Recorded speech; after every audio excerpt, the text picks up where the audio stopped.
আমার আসনের মাননীয় সংসদ সদস্য ডক্টর আব্দুল মঈন খান, আমি যার প্রতিদ্বন্দ্বী প্রার্থী ছিলাম, তিনি এখানে উপস্থিত আছেন।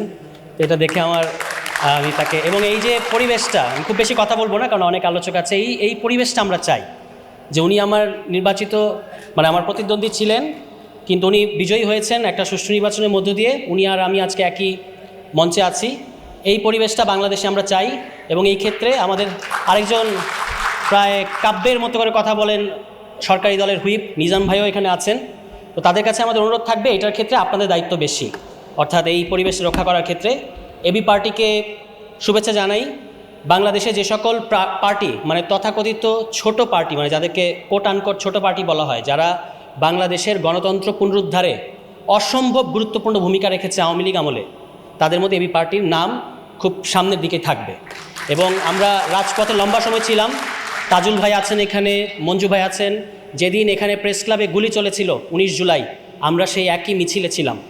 আমি এক দল করতাম, ওনারা আরেক দল করতেন, কিন্তু আমরা একই মিছিলে ছিলাম এবং ভবিষ্যতে আমরা একই মিছিলে থাকবো ইনশাআল্লাহ। সবাই ভালো থাকবেন। আসসালামু আলাইকুম। যখন আমাদের অনেক নেতা স্বাধীনতার পরে ভুল করেছে, গণতন্ত্রের পথ থেকে বিচ্যুত হয়েছে, অথবা অতি ক্ষমতাবান, অতি শক্তিশালী হয়ে গেছে, তখন কিন্তু বাংলাদেশের জনগণ জীবন দিয়ে, বুকের রক্ত দিয়ে তাদের সেই ভুলকে সংশোধন করে দিয়েছে। এবং ঠিক একইভাবে 24-এর 5ই আগস্ট আমাদের সঠিক পথে এই ছাত্র জনতা পরিচালিত করে আজকে আবার নতুন করে গণতন্ত্র। মনে রাখতে হবে, বাংলাদেশের মানুষ কিন্তু প্রতিবাদী মানুষ। আমি উদাহরণ দিয়েছি মঞ্জু সাহেবের, আমি আমার নিজের উদাহরণ দিয়েছি, কিন্তু কথাটি কিন্তু ভুললে চলবে না। বাংলাদেশের মানুষ অ্যান্টাই এস্টাবলিশমেন্ট। আমি আজকে রাজপথে দাঁড়িয়ে কথা বলছি, প্রতিবাদ করছি, আমার পেছনে সহস্র লোক আছে। আগামীকাল আমি যদি ক্ষমতায় যাই, তখন এই সহস্র লোক কিন্তু আমার সমর্থন। এই সত্যটি কিন্তু উপলব্ধি করতে হবে, এবং সত্যটি উপলব্ধি করে আমাকে সঠিক পথে থাকতে হবে। নেতৃত্বে গেলেই আমি ভুল পথে চলে যাব, এই ভুল যেই ক্ষমা করুক, বাংলাদেশের মানুষ ক্ষমা করবে। আমার হঠাৎ করে মনে পড়ছে 6 বছর, এই 6 শব্দটির একটি বিশেষ তাৎপর্য রয়েছে। কেন বলি? আমার বয়স যখন 6, অনেক আগের কথা, তখন কিন্তু আমি প্রথম স্কুলে গিয়েছিলাম। অর্থাৎ এমন একটি সময় ছিল আমাদের যুগে, আজকের নতুন প্রজন্ম হয়তো একটু আলাদাভাবে চলে, পৃথিবীতে আলাদাভাবে চিন্তা করে। আমাদের সময় কিছুটা শৃঙ্খলা ছিল। 6 বছর হলে একটি শিশুকে, এটা বললাম, স্কুলে দেওয়া হতো। সেই অর্থে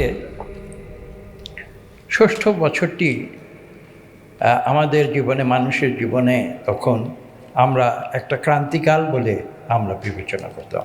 একটি পর্যায় মানুষের জীবনে, প্রথম পর্যায় থেকে আমরা দ্বিতীয় পর্যায়ে উন্নীত হয়েছি।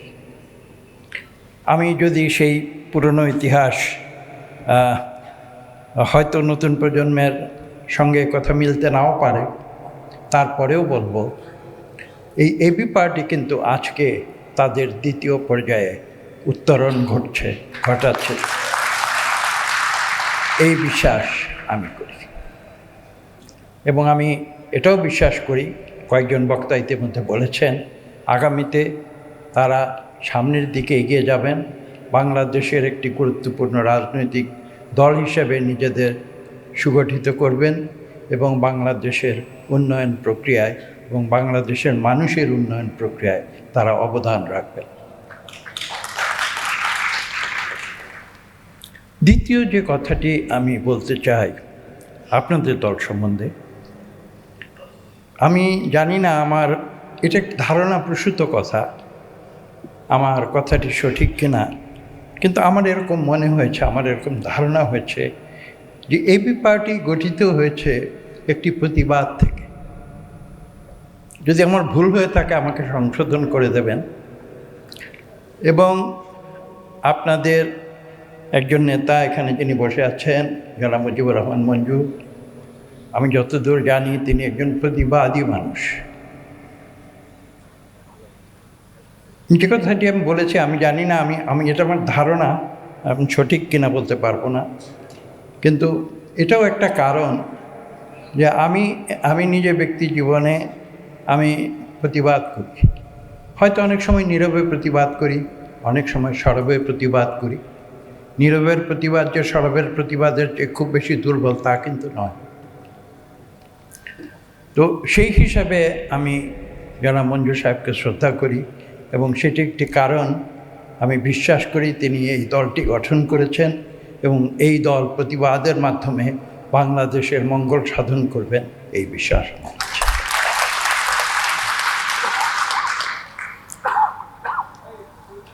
এখানে আরেকটি কথা এখানে বলতে হয়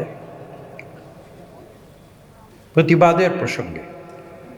আজকে আমরা কিছুক্ষণ আগে আলোচনা করেছি, এখানে জুলাই যোদ্ধারা রয়েছেন।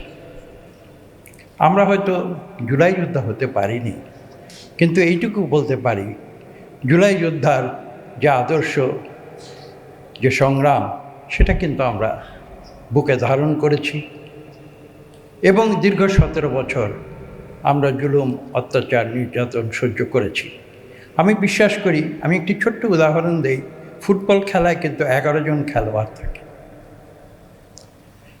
কিন্তু খেলায় যখন কেউ জয়লাভ করে কোনো একটি টিম, তখন কিন্তু তার মূল গৌরবটা চলে যায় যে ব্যক্তি গোল করে জয়লাভ করেছে। সব প্লেয়ার কিন্তু সমান কৃতিত্ব পান না। তো আমি আনন্দের সঙ্গে এবং গর্বের সঙ্গে আমি এটাই বলবো যে আজকের যারা এনসিপি, যারা 2024-এর যারা জুলাই যোদ্ধা, তারা কিন্তু গোলটি করেছেন এবং তারা সফল হয়েছেন। তারা জীবন বাজি করে যুদ্ধ করেছেন, আমরাও জীবন বাজি করে যুদ্ধ করেছি। কিন্তু ওই যে বললাম, 11 জন প্লেয়ারের সবাই তো আর গোল করে না, তারা গোল করেছে। আমরা তাদের সফলতায় গর্ববোধ করেছি এবং তাদের যে অর্জন, সেই অর্জনের উপরে ভিত্তি করেই কিন্তু আজকে 12ই ফেব্রুয়ারি নির্বাচন হয়েছে। মূল যে সংগ্রাম, মূল যে প্রতিবাদ, সেটা কিন্তু আমি বিশ্বাস করি গণতন্ত্রের জন্য হয়েছে। একটু আগে দু একজন বক্তা বলেছেন এই যে কথা বলার স্বাধীনতা, আজকে যে এখানে আমরা এসে কথা বলছি, আজকে থেকে কয়েক বছর আগে কিন্তু সেটা সম্ভব ছিল না, অথবা যারা কথা বলতো তাদেরকে তার প্রতিফল ভোগ করতে হতো।